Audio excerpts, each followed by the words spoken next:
تو یہ ایک ہم کہہ سکتے ہیں کہ جھٹکا تھا جو ان کو پشاور ہائی کورٹ سے لگا اور عمران خان کو، اور پھر ان کو اپنے وزیر اعلیٰ کی طرف سے بھی لگا، اور پھر ابھی تک کوششوں کے باوجود عمران خان صاحب اس کوشش میں کامیاب نہیں ہو سکے کہ ان کی جیل میں ملاقات کی جو پابندیاں ہیں وہ ختم کی جا سکیں۔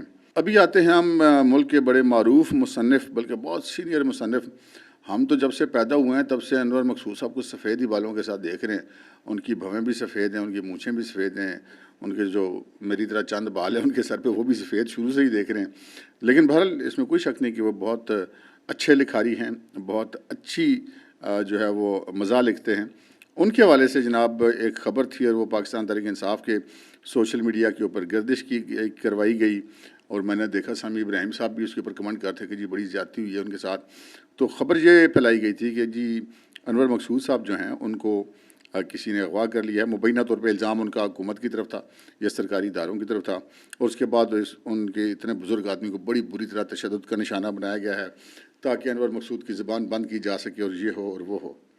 خیر، آج انور مقصود صاحب جو ہیں وہ تنگ آ کر انہوں نے اپنی ایک ویڈیو بیان جاری کی ہے۔ پہلے ذرا آپ یہ ویڈیو بیان سن لیں، پھر اس پر آگے بات کرتے ہیں۔ میرا نام انور مقصود ہے، میں آپ سب کو جانتا ہوں اور شاید آپ بھی مجھے جانتے ہو۔ پچھلے دنوں کچھ خبریں سرگرم تھی، ان کی وجہ سے میرا جینا حرام ہو گیا تھا۔ دنیا بھر میں میرے چاہنے والے ہیں، ہر ملک سے، ہر شہر سے فون آ رہا ہے کیسے ہو؟ میں بالکل ٹھیک ہوں۔ جو کچھ آپ سن رہے ہیں وہ ہوا نہیں ہے اور نہ ہوگا۔ میری عمر 84 برس ہے، میں تو ایک تھپڑ کے بعد ہی نہیں رہوں گا۔ اتنی مار پٹائی ہوئی ہے میرے اوپر، کہاں سے ہوئی ہے؟ کچھ نہیں ہوا ہے، میں ٹھیک ہوں۔ 66 برس سے میں آپ لوگوں کے لیے لکھ رہا ہوں، بول رہا ہوں۔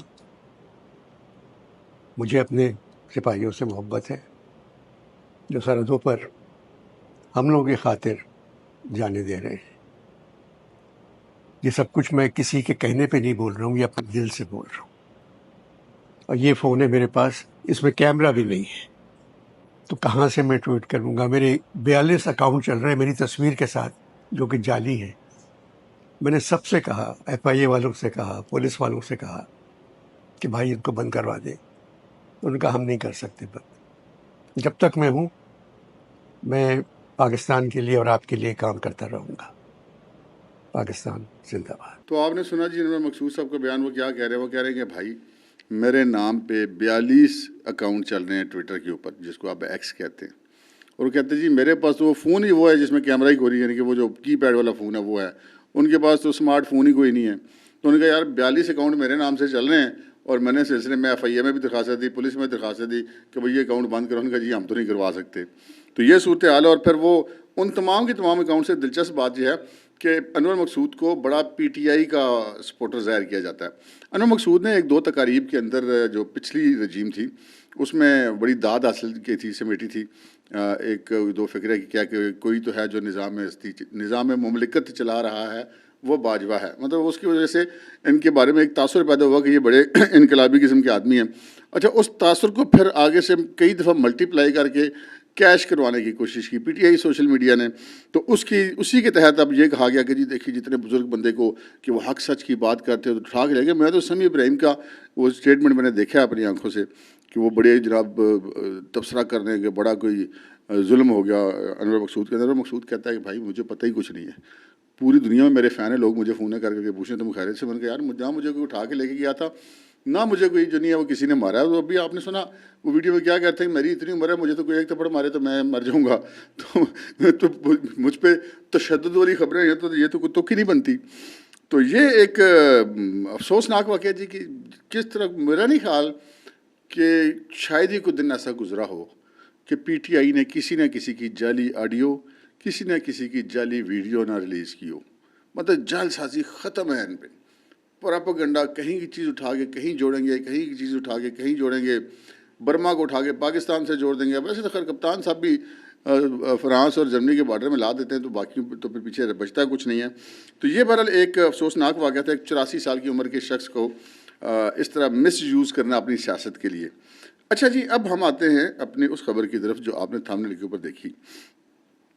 پاکستان تحریک انصاف کی کور کمیٹی کا ہوا اجلاس، اس اجلاس میں بہت سارے لوگ شریک تھے، اور اس میں پی ٹی آئی کے جو موجودہ چیئرمین ہیں، اگرچہ کہ ان کی کوئی فی الحال قانونی حیثیت نہیں ہے، لیکن پارٹی نے ان کو بنایا ہوا ہے چیئرمین، بیرسٹر گور صاحب وہ بھی اس میں موجود تھے، وزیر اعلیٰ کے پی کے علی امین گنڈاپور بھی وہاں موجود تھے، اور جو بیرسٹر علی ظفر یہ لوگ بھی موجود تھے، شیر افضل مروت وغیرہ بھی موجود تھے، وہاں پر جناب صاحبزادہ حامد رضا بھی موجود تھے، اور وہاں پر اس قدر گروپنگ نظر آئی، اس قدر دھڑے بازی نظر آئی کہ آپ یہ سمجھ لیں کہ سمجھ نہیں آتی کہ اس پارٹی کے کتنے ٹکڑے ہو چکے ہیں، یا اس پارٹی کے اندر کتنے گروپ بن چکے ہیں، مطلب کاؤنٹ کرنا ممکن ہے، گروپ کے اندر گروپ، ایک گروپ کے اندر دو گروپ اور، دو گروپوں کے اندر چار گروپ اور، یہ اس وقت ان کی صورتحال ہے۔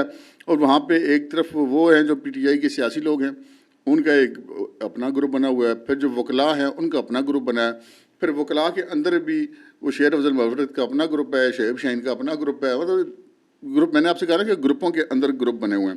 اچھا، وہاں پر جناب جو صاحبزادہ حامد رضا صاحب ہیں، سنی اتحاد کونسل والے، جن کی پارٹی میں پی ٹی آئی کے تمام مزاد اراکین شامل کروائے گئے اسمبلیوں کے اندر، انہوں نے اپنا رونا رویا، انہوں نے کہا جی جو میرے ساتھ وعدے کیے گئے تھے وہ پورے نہیں کیے گئے ہیں، میری پارٹی جو ہے وہ ہائی جیک کر لی گئی ہے، میری پارٹی کا نام استعمال کیا گیا ہے، اور میرا نام استعمال کرتے ہیں، اور مجھے ہی میری ہی پارٹی یعنی کہ سنی اتحاد کونسل کے اجلاس میں بلایا تک نہیں جاتا۔ تو یہ اب انہوں نے کہا جی کہ میں جو ہوں وہ اب عمران خان سے مل کر جو نہیں وہ بات کروں گا کہ میرے ساتھ بڑی زیادتی ہو رہی ہے، اور جو مجھے وعدے کیے گئے تھے وہ وفا نہیں ہو رہے۔ اس پر ان کی جو تلخ کلامی ہو گئی مبینہ طور پہ علی امین گنڈاپور کے ساتھ، شیر افضل مروت کے ساتھ، اور کچھ دیگر لوگوں کے ساتھ، جن کا یہ کہنا تھا کہ جی آپ کو تو مطلب ان کے جو مفہوم تھا کہنے کا وہ یہ تھا کہ آپ کی حیثیت ہی کیا ہے، آپ کی تو ایک پارٹی بھی نہیں تھی قومی اسمبلی کے اندر، آپ کی تو پارٹی کا مردہ گھوڑا تھی، ایک بندے کی پارٹی تھی، آپ شکر کریں کہ ہم نے آپ کی پارٹی کے نام کو اڈاپٹ کیا ہے، تو اس وجہ سے آپ کی جو نہیں ہے وہ تھوڑی سی ویلیو بن گئی ہے، آپ تو اکیلے آدمی کی پارٹی ہے، اور ہمیں جو آپ کی وجہ سے اس سے شرمندگی ہوئی ہے کہ آپ کی پارٹی میں ہم شامل بھی ہو گئے ہیں، اور ہم جناب مخصوص نشستیں بھی نہیں حاصل کر سکے ہیں۔ تو یہ پھر مطلب ان کا آپس میں وہاں پہ اچھی خاصی بتایا گیا ہے کہ تلخ کلامی ہوئی، جس کے بعد اس تلخ کلامی کے نتیجے میں صاحبزادہ حامد رضا جو ہیں وہ اس پی ٹی آئی کی کور کمیٹی کا اجلاس سمجھ لیں یا کہ سنی اتحاد کونسل کا اجلاس سمجھ لیں، وہ اس اجلاس کو چھوڑ کر وہاں سے چلے گئے۔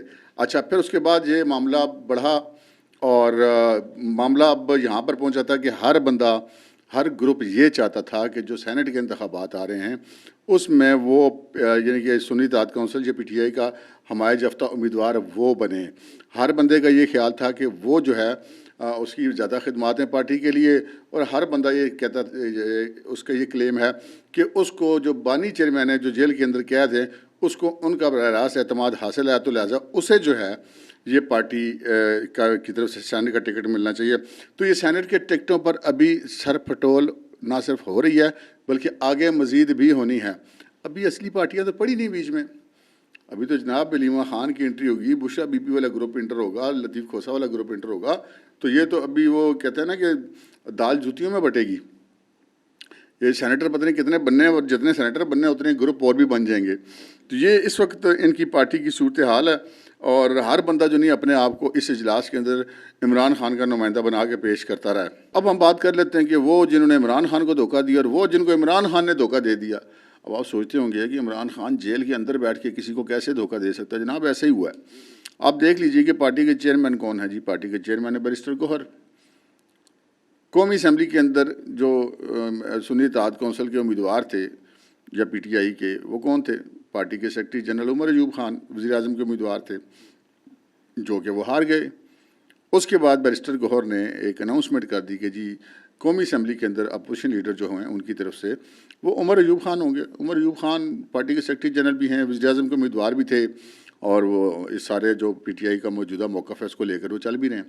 تو ایک بنتا تھا کہ جی ٹھیک ہے، اور سب کے ذہن میں یہ تھا کہ اب جو سرکاری درخواست دی جائے گی اپوزیشن لیڈر کے لیے اس میں عمر ایوب کا نام ہوگا۔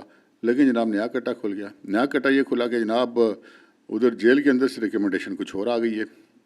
اب حیران ہوں گے آپ سن کے، ان کا جی عمر ایوب نہیں ہوگا، پھر کون ہوگا جی؟ زین قریشی ہوگا جی، شاہ محمود قریشی کے صاحبزادے زین قریشی صاحب، وہ پی ٹی آئی کے جو ہیں وہ اپوزیشن لیڈر ہوں گے پی ٹی آئی کی طرف سے۔ تو یہ اب ایک نیا کٹا کھلا ہے۔ اب اس کے اندر بھی گروپ ہوگا، ملتانی گروپ علیحدہ ہو جائے گا، اور عمر ایوب والا گروپ علیحدہ ہو جائے گا۔ تو یہ اب ایک معاملہ ہے جو دن بدن بڑھتا ہی چلا جا رہا ہے۔ تو جو میں نے یہ بات کی کہ صوبہ خیبر پختونخوا عمران خان کے ہاتھ سے نکل گیا، وہ کیسے؟ بھائی آپ تو سوچ رہے ہوں گے نا وہاں پہ تو کلین سویپ کیا ہے، وزیر اعلیٰ ان کا ہے، سب کچھ ان کے ہاتھ میں ہے۔ میں آپ کو بتاتا ہوں کیسے۔ ایک تو جو پشاور ہائی کورٹ سے ان کی توقعات تھیں وہ آج ان کی بری طرح مجروح ہوئی ہیں، کیونکہ توقعات جو ہیں وہ ان کی آئینی اور قانونی نہیں تھی، وہ عمران دارانہ توقعات تھیں جو پہلے پوری ہوتی رہی ہیں۔ تو پہلی بار ان کو یہ توقعات جو ہے وہ پوری ہوتی ہوئی نہیں نظر آئیں۔ کیوں نہیں نظر آئیں یہ میں آپ کو اگلی خبر کے ساتھ جوڑ کے بتاتا ہوں۔